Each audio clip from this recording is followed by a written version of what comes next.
신학자 틸리라고 하는 분이 계세요. 근데 그분이 얼마나 기독교가 유약한 시대를 맞고 있는지, 기독교의 유약한 시대를 적나라하게 표현을 하시면서 기성 교인 중에 10%는 이미 죽었고 80%는 잠들어 있고 10%만 살아서 교회를 이끌어간다 그랬어요.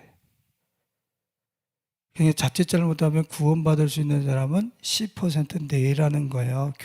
교회에서.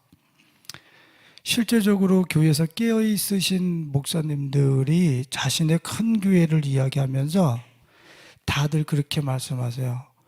구원받을 수 있는 믿음을 보이고 있는 사람들은 10% 안팎이라는 거예요. 밖도 아니에요. 안에. 3%, 4%까지 말씀하시는 분들도 있어요. 그 정도로 무슨 뜻이냐면은 오직 여호와를 앙망하는 자는 새 힘을 얻을 것이라고 그러는데, 힘을 얻을 것이라고 그러는데 교회가 유약함에 빠졌다는 이 이야기는 교회가 본질을 상실하고 있다는 얘기죠. 진리의 그 본질을 상실해서 유약하고 연약해졌다는 거예요. 무능력해졌다는 거죠.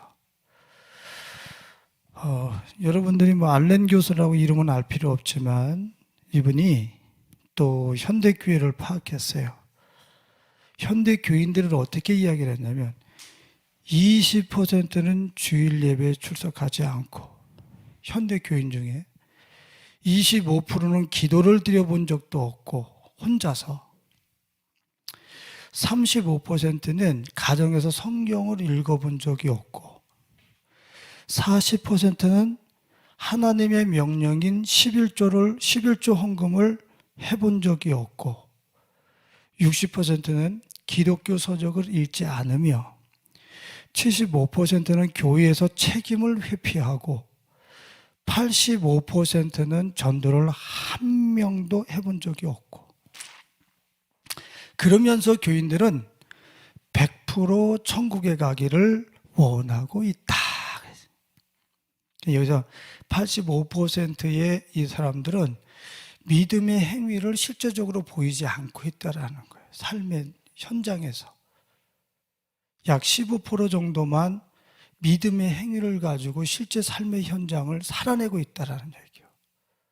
근데 10%만 믿음의 행위를 가지고 살아가는데 천국 가기는 100% 다 원하고 있다. 100% 다 원하고 있어요.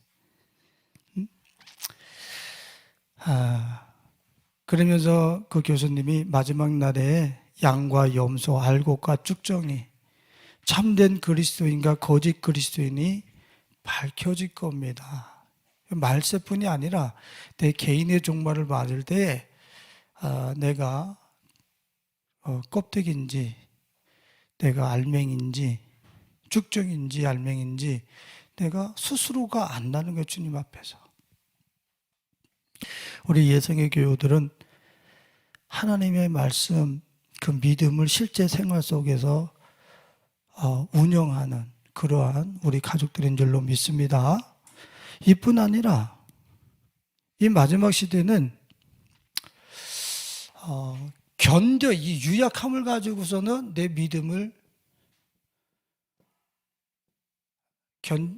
지켜낼 수 없어. 견뎌내야 되는 시대가 도래할 거란 말이지.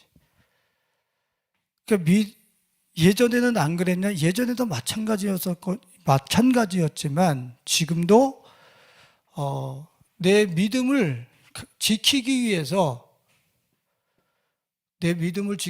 견뎌내야 하는 이 시대란 말이에요. 견뎌내야. 그냥 대충 교회 성경책 들고서 왔다 갔다 된다고 그래서 믿음이 지켜지는 게 아니라는 거예요. 마태복음 10장 21절과 22절을 보면 장차 형제가 형제를, 아버지가 자식을 죽는 데에 내어주며 자식들이 부모를 대적하여 죽게 하리라. 여러분들 보세요. 장자 형제가 형제를, 아버지가 자식을, 자식이 부모를 대적하여 죽게 하리라. 이게 남 얘기가 아니라 가족이 지금 그렇게 된다. 가족이. 응? 가족이 그렇게 분열될 거라는 거예요. 산산조각 날 거라는 가족들이. 또 너희가 내 이름으로 말미암아 모든 사람에게 미움을 받거나 받을 것이나 끝까지 견디는 자는 구원을 받으리라. 이 믿음을 해체하기 위해서 이 공동체의 기본 단위인 가족, 이것이 해체되는 때가 오고 죽음에 넘겨주는, 서로 고발하는, 제 예수 믿는데요, 제 우리와 다르대요, 이러면서 고발하는 그런 시대가 온다는 거예요. 거기서 내 믿음을 견뎌낼 수 있느냐는 말이야. 지금 견뎌낼 수 있냐. 이 시대는 지금 여러분들 좀 급진적이라고 이야기하실 수도 있겠지만 지금 오고 있잖아요. 도래하고 있잖아요. 지금 사회적으로 이런 것들이 계속 진행되고 있다고.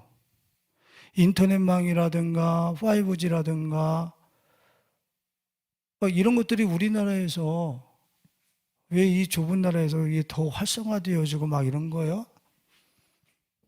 예? 이 그물망에서 내가 빠져나갈 구멍은 없는 거예요. 일거수일투족이 다 읽히는. 그래서 견제되어지고 내가 자유를 나 자신도 모르는 사이에 자유가 박탈되어져 있어.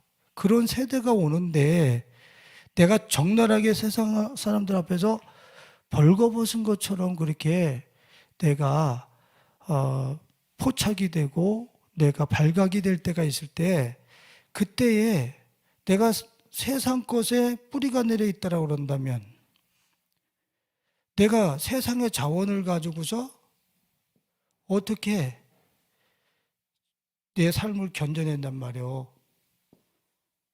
세상의 자원에다가 뿌리를 내려가지고 어떻게 견뎌낸단 말이에요.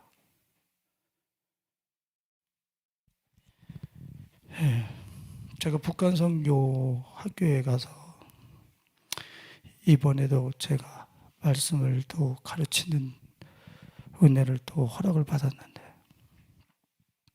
제가 그런 말씀을 드렸어요. 한국 남한의 교회는 너무 풍요로워서 믿음이 변질이 됐습니다. 그렇기 때문에 통일을 하나님이 허락하실 거예요. 왜 통일이 허락될 수밖에 없냐면 저 북한에서 지하교회에 목숨을 걸고 예수를 섬기는 지하교회 성도들이 있을 것입니다. 그들이 우리에게 순수한 믿음, 순결한 믿음을 남한교회에게 공급해줘야 돼요. 수혈해 넣어줘야 돼요. 그래야 한국이 삽니다. 이러면서 내가 북한에 실정도 부르면서 내가 들은 풍월로 내가 딱 했지. 그랬더니 앞에 앉아서 들으시더니 겨우 툭 하시는 거예요. 그래서 왜 제가 틀렸습니까? 그러니까 목사님, 북한에 지하교회가 있으면 몇 개가 있을까요? 아니, 외국에서 선교사님들이 들어가서 뭐 지하교회 이런 분들 만났다 저런 분들 만났다 이야기 많지 않습니까? 그랬더니 제가 말씀을 좀 드려도 될까요? 그랬더니 그 한 사람을 이 선교사 저 선교사 들어가서 만나서 10명이 들어가서 10명이라고 얘기를 보고를 하는 거예요. 한 명을. 선교사들이 만난 사람들이 한 명인데 10명이 가서 보고할 때 한 명씩 이렇게 내가 누구 만났다 이러면서 그 10명이 올라간다는 거예요. 이 얘기가 중요한 게 아니라 그곳에서는 옆에 사람들한테 저는 하나님 얘기를 들어본 적도 없이 살았습니다. 여기 내려와서 들었지. 거기서는 말도 안 돼요. 자기 자식한테 말 못해요. 옆에 사람한테 말 못합니다. 말하는 순간에 바로 죽음이에요. 근데 그게 지역교회가 저는 아무리 생각해도 어떻게 전도가 되는지 어떻게 전도가 됐냔 말이야. 그 순수한 사람들. 그래서 있어도 소수일 겁니다. 거기 앉으신 분들이 전부 다 그래요. 그 우리 옆집에서요, 신문에 주석 사진 나왔는데 그거 잘 보관하지 않고 땅바닥에 놨다 그래가지고 누가 고발해가지고 그날 그 집 다 죽었습니다. 그래. 신문에 난 주석 사진 고이 모셔놓지 않고 땅바닥에 땅바닥에 널브러져 있다고 그거 고발했는데 그날 다 총살시켜버렸다는 거예요. 지금 뭐를 말씀드리려냐면 그런 5호 담당제라든가 그렇게 사람한테 더 이상 말도 못하는, 지금 내 마지막 시대가 되면 옆에 사람도 못 믿, 내 가족도 못 믿는다는 거예요. 이거는 자기 살기 위해서 막 고발해버린다는 거예요. 지금 믿음 없는 세대가. 그럼 그 세대에 내가 누구를 의지해서 견뎌낼 거냔 말이에요. 예?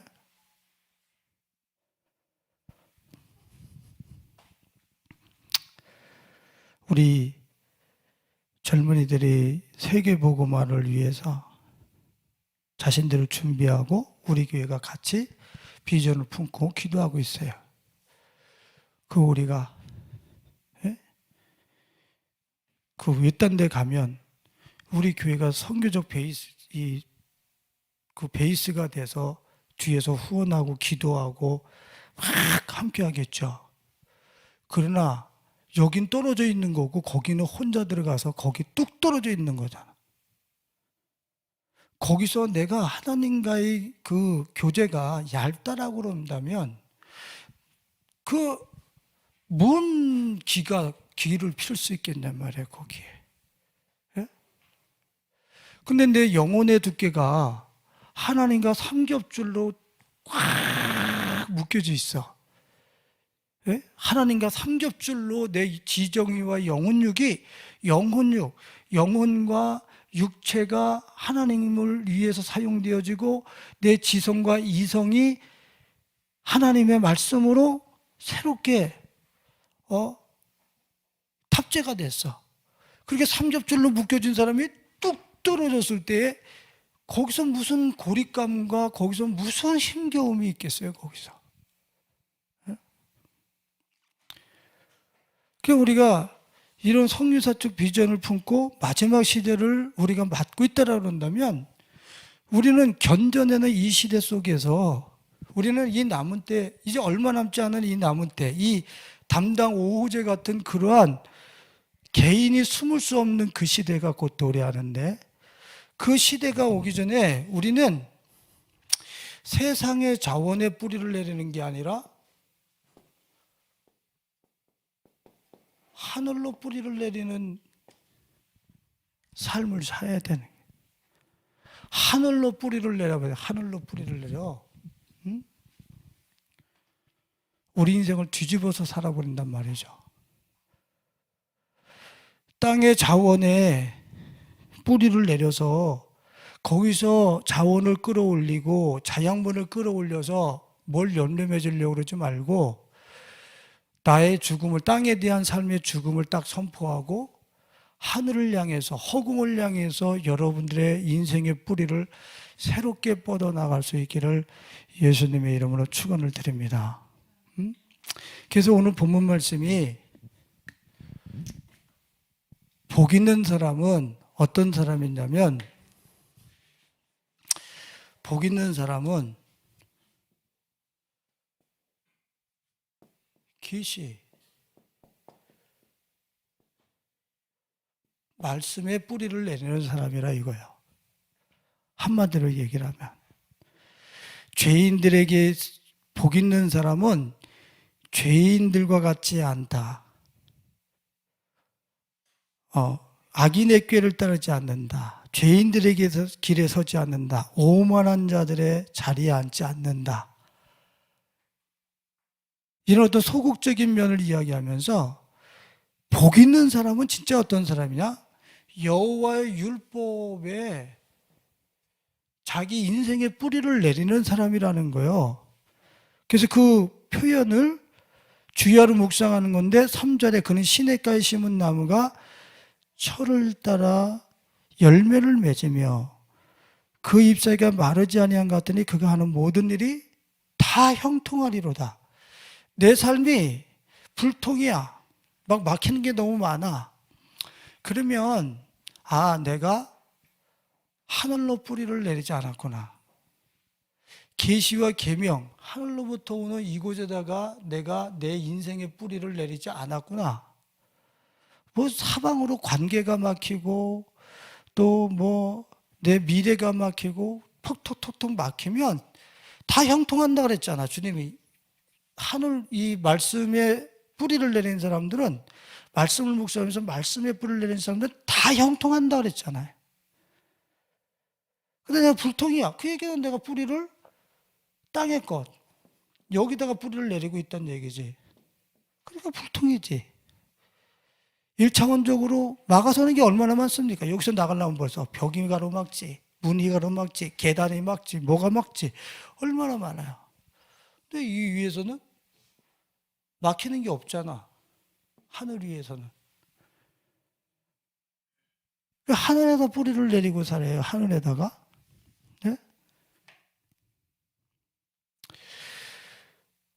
이사야서 40장 6절과 8절을 말하는 내가 무엇이라 외치리까 하니 이르되 모든 육체는 풀이 그 모든 아름다운 들의 꽃과 같으니 푸른 마르고 꽃이 시듬은 여호와의 기운이 그 위에 불미라. 이 백성은 실로 풀이로다. 푸른 마르고 꽃은 시드나 우리 하나님의 말씀은 영원히 서리라 하라. 아멘. 자, 육체에 속한 땅에 속한 것은 지금 뭐라고 그랬습니까? 그것은 꽃과 같고 풀과 같고 꽃과 같은 것이라고 말씀을 하고 있어요. 잠깐이란 얘기지. 이 땅에 속한 것, 육체에 속한 것 이것은 풀, 꽃과 같다 이거예요. 순간이라고 해요. 순간.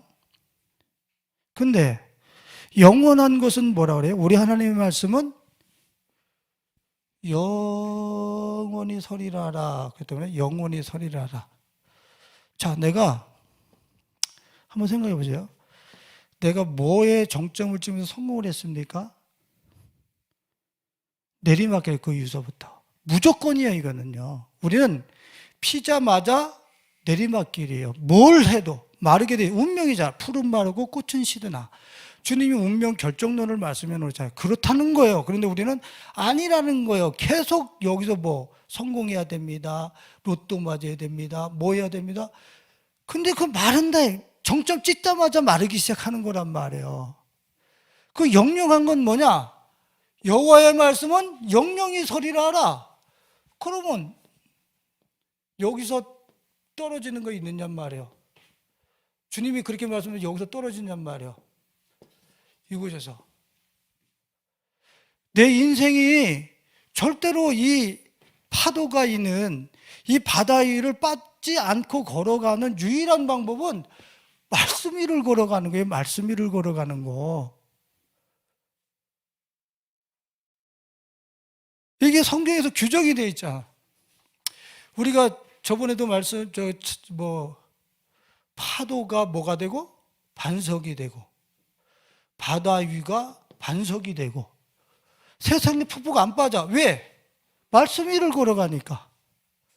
말씀만 영영이 서리라고 그랬잖아요. 그럼 우리는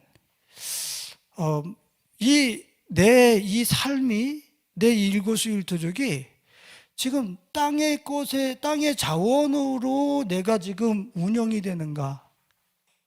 아니면 하나님의 말씀으로 내가 순간무초가 그렇게 작동이 되는가? 자기를 잘 살펴봐야 돼요. 그 컴퓨터에 보면은 컴퓨터의 메인보드. 여기에 메모리 칩이 뭐 여기에 또 뭐 저장 공간이 이런 것들이 다 이 안에서 이걸 통해서 움직여지고 있는 거잖아요. 여기 다 연결되어 있는 거잖아요. 예? CD-롬이 요새 CD-롬도 없고 USB에 그것이 HDMI가 다 이 메인보드를 기본으로 해서 다 움직이고 있는 거란 말이야. 히브리서 1장 3절에 주님이 뭐라 했습니까? 만물이 말씀으로 붙잡혀 있다라고 그러죠. 말씀이 메인보드라 이거예요. 그럼 내가 말씀 위에 서 있잖아. 그래서 말씀 위에 서 있으면 다 온다 그랬잖아. 다 오고 가고 돼 있다라고. 다 떨어져 있는 것 같지만 떨어져 있는 것들이 전부 다 나하고 연결돼서 다 오고 가고 한다고. 그럼 내가 말씀 바깥에, 메인보드 말씀 바깥에 내가 나가 있어. 이게 안 오는 거야. 불통이라 이거지. 이걸 불통이라고 그러는 거예요. 그래서 여호수아서 1장이라든가 신명기 28장이라든가 이런 말씀을 봐보세요. 말씀을 목숨 걸고 지키라 이거야. 말씀을 체질화하라는 거야. 목숨 걸고. 왜? 그 착하게 살으라는 게 아니야. 착하게 살으라고. 너 메인보드 안에 들어와서 이 세상에 아버지가 가져오신 참 아름다워라의 세계의 이 자원들이 너한테 유통이 돼서 다 오게 하라는 거예요. 그 축복을 그 하나님의 나라를 이 땅에서 살으라는 거예요. 우리는 목숨 걸고 해야 되는 거예요. 목숨 걸고. 응? 그래서 히브리서 1장 3절에 그의 능력의 말씀으로 만물을 붙드시며, 이 만물의 메인보드가 말씀이라고 얘기를 하고 있어요. 이 만물의 메인보드가 말씀이라고. 말씀. 거기 걸려 있어. 그래서 거기 걸려 있는 것들이 사람만 유일하게 나갔어. 예레미야서에 보면 사람만 유일하게 나갔어. 너희만 갖고. 바다도 이 땅의 모든 피조물도 아직도 그대로 운영이 되고 있어. 그 안에서. 여기 나가서 보니까 오작동 나는 것 같지. 내 욕심대로 내 마음대로 안 움직여지니까 오작동 나는 것 같지. 근데 말씀의 세계로 들어와 보니까 참 아름다워라. 오묘하고 질서정연하고 코스모스야. 그때서야 이 안에 말씀 안에 들어오니까 이 세계가 진짜네 그러는 거지.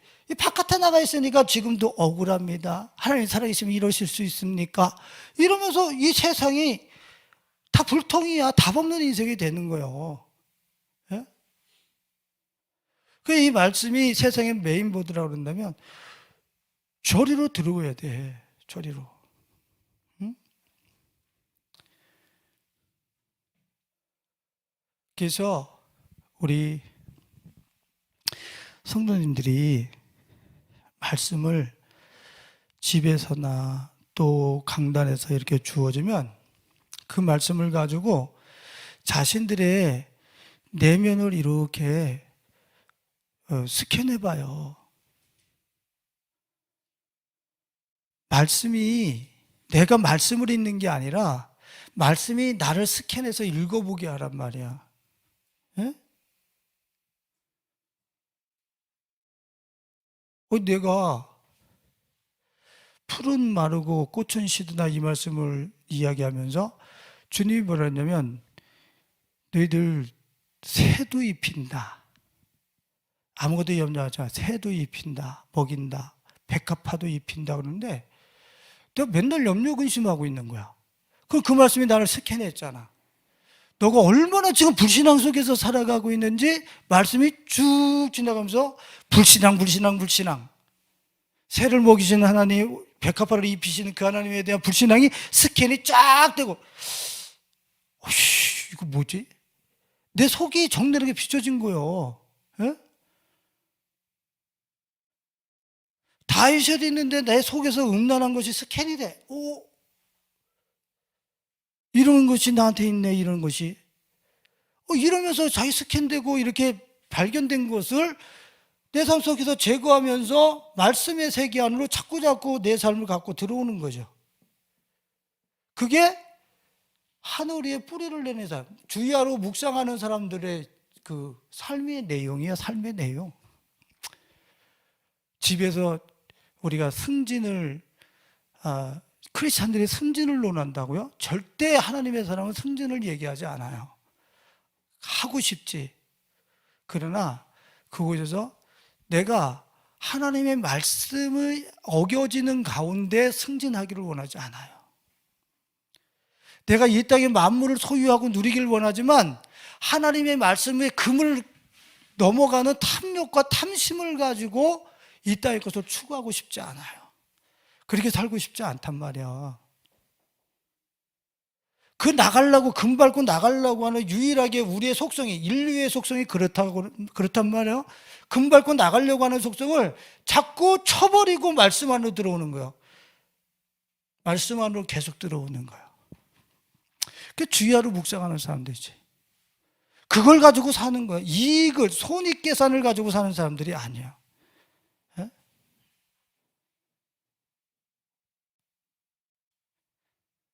자, 시편 37편 3절을 보면은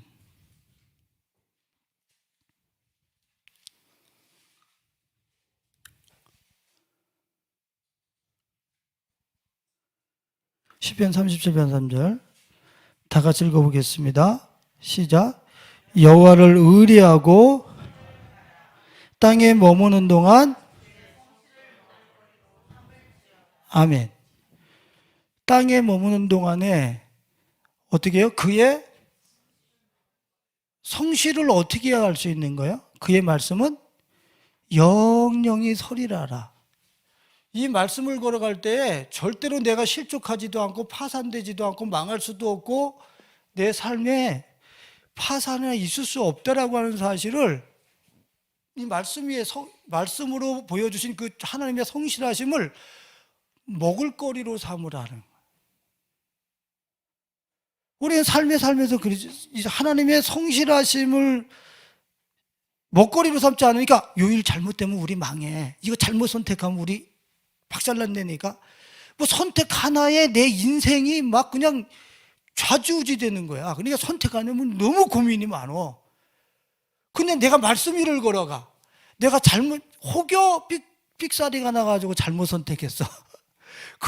그런다 할지라도 주의 말씀은 뭐예요? 성실하다 이거예요.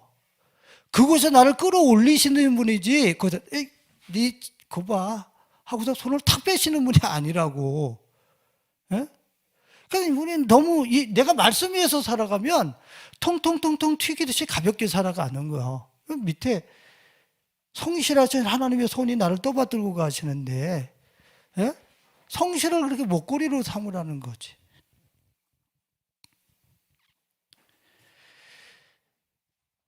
하나님의 말씀이 우리에게 하나님의 성실하심을 보여주는 지표예요. 우리 눈으로 볼 수 있는 하나님의 성실하심을 눈으로 볼 수 있는 그러한 플랜이고 시각화되어진 그러한 하나님의 성실하신 모습이 말씀인 거죠. 살아본 사람들은 인식이 되니까. 야, 참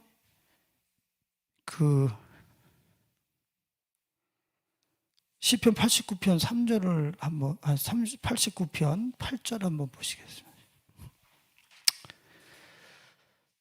89편 8절 다 같이 읽어봅니다.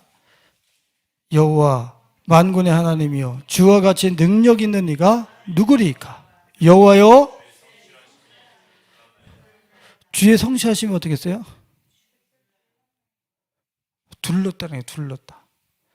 성실하심이 주의 성실하심이 주를 둘렀다. 그러니까 하나님은 성실 그 자체라는 거예요. 당신의 백성을 향해서 성실 그 자체라는 거예요. 절대로 너 그거 하나 잘못된 것 때문에 내가 살짝 빠질 거야. 이렇게 우리 가지고 장난치시는 분이 아니라는 거예요. 얼마나 이분을 신뢰하고 의뢰할 만한 분인지. 좀 성실이 둘렀다 이렇게 말씀하시죠? 예? 참 여기 재미난 표현이 있는데 시편 119편 75편 성실에 대한 말씀 하나만 더 찾아봤으면 좋겠어요. 시편 119편 75절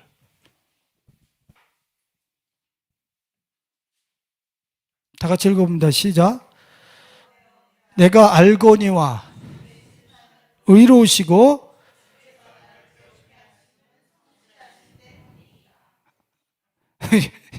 좀 들으셨어요?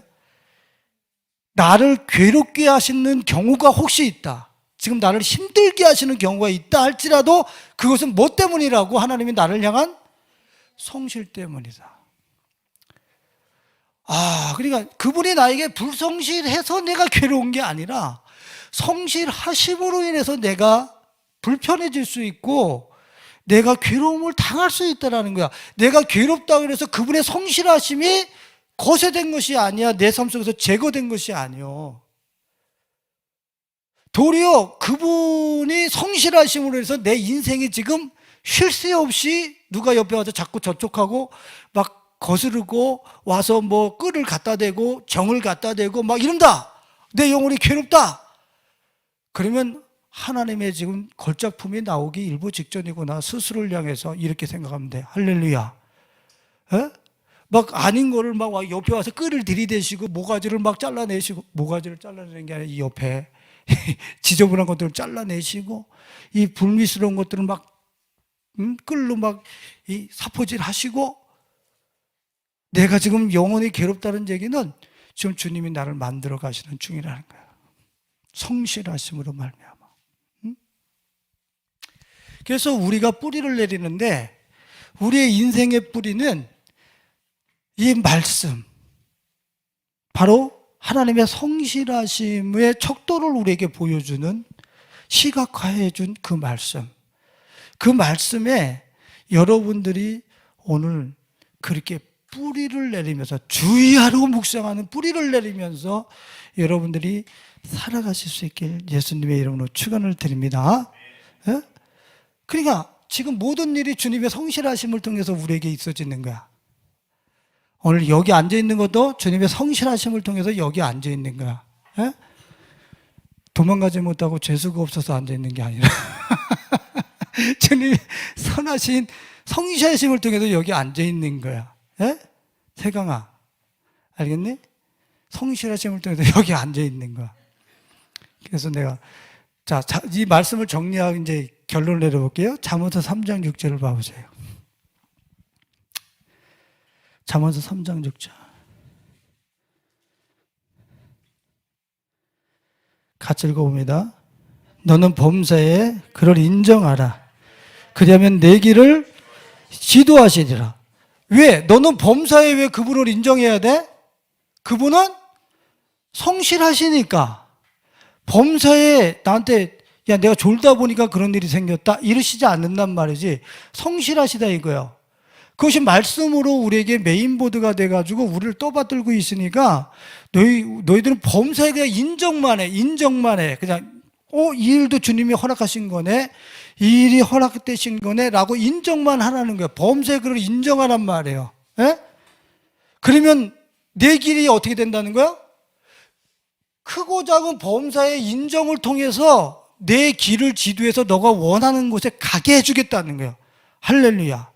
그러니까 지금 오전 예배를 통해서, 오후 예배를 통해서 우리의 일거수일투족의 일상과 75분의 1초의 그 순간순간을 인정하는 것을 모아서 우리가 어디까지 가게 해주겠다는 거야?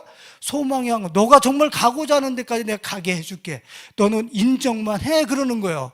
그분의 성실을, 그분의 말씀의 뿌리 삼고 그분을 성실로 성실을 먹거리로 삼으면서 그렇게 너가 일상을 살아내라는 거야. 참 너무 이 센 교회 와가지고 참 내가 이거 빼도 박도도 못하고 참 힘드네. 혹시 이런 분들이 있습니까? 그런 분들이 없겠지.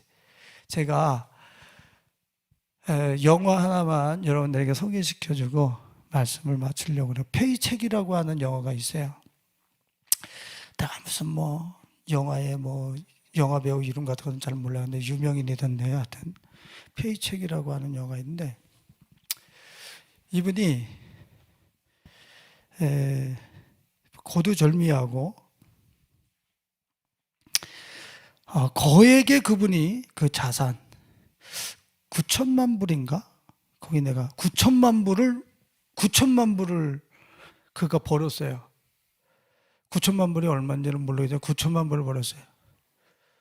그리고 그 9천만 불이 종이가 돼버리고 자기한테 소품만 주어졌어요.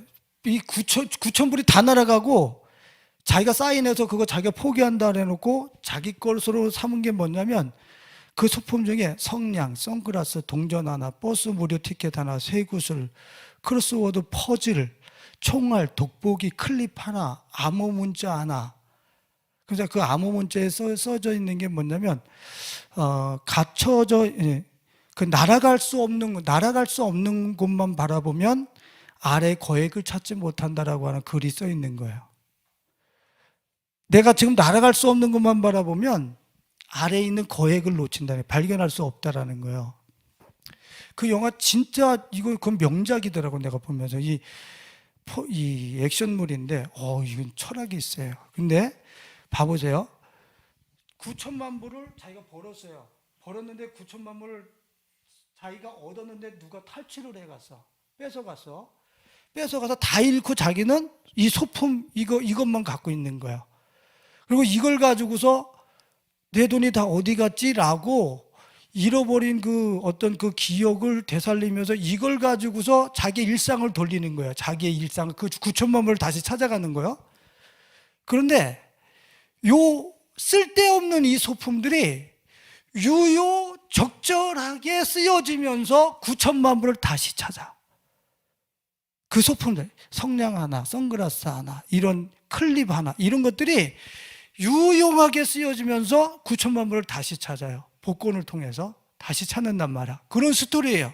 근데 이분이 뭐라 그러냐면 그 은행원이 이제 그 주식을 갖고 있는 그 사람한테 내가 언제 그거를 9천만 불을 안 갖는다고 사인을 했냐? 이 시계가 1억 불입니까? 이 클립이 1억 불입니까? 이 성냥이 1억 불입니까? 가치를 그렇게 이야기를 해. 내가 이거하고 9천만 불하고 바꾸겠냐 이거야. 이런 것들이 1억 원씩 됐냐 이거요. 그러면서 내가 이런 것들을 남기고 내가 그거를 9천만 불을 포기하겠습니까? 그래요. 근데 여러분들 이게 1억 불, 이게 뭐 1억 원입니까? 뭐 하여튼 뭐 1억 불입니까? 막 이렇게 할 때 그 사람이 왜 그렇게 했겠어요? 그 가치가 클립이라는 거예요.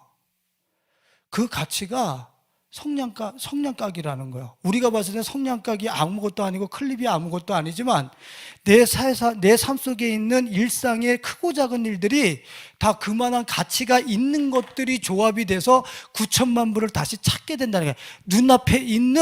지금 내 눈앞에 있는 일들을 소중히 여기면서 그것이 클립이든지 그게 성냥갑이든지 그게 선글라스든지 아무런 가치도 안 나가는 거지만 그게 어마어마한 가치로 내 앞에 지금 세팅되어져 있는 거라는 거예요.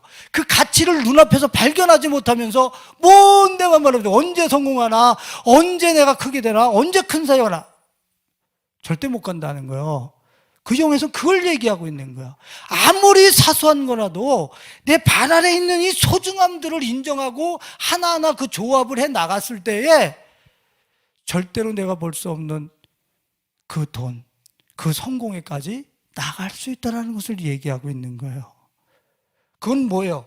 범사의 하나님을 인정한, 순간순간 인정하고 갔는데 거기에 그 조합이 원망도 불평도 한숨도 다 주님을 의뢰해서 내가 순종하고 갔는데 그 조합이 9천만 불이라는 거예요.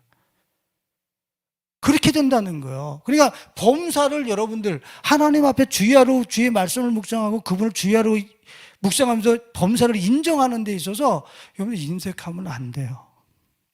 하나님이 이 세상을 돌리고 계신 거예요. 여러분들 선악의 구조물을 폐기 처분하면서 여러분들의 일상에 있어지는 소소한 그러한 소품들, 순간적으로 스치고 지나가는 일들, 여러분들 헛되이 내버려 두지 마시고 소중하게 여기시는 가운데에 하늘로 뿌리를 내리는 영혼이 되어서 그 하나님의 무궁무진한 자원을 확보하고 끌어들여서 하늘 열매를 맺어서 이 시대를 살리는 우리 가족들이 되실 수 있기를 예수님의 이름으로 축원드립니다.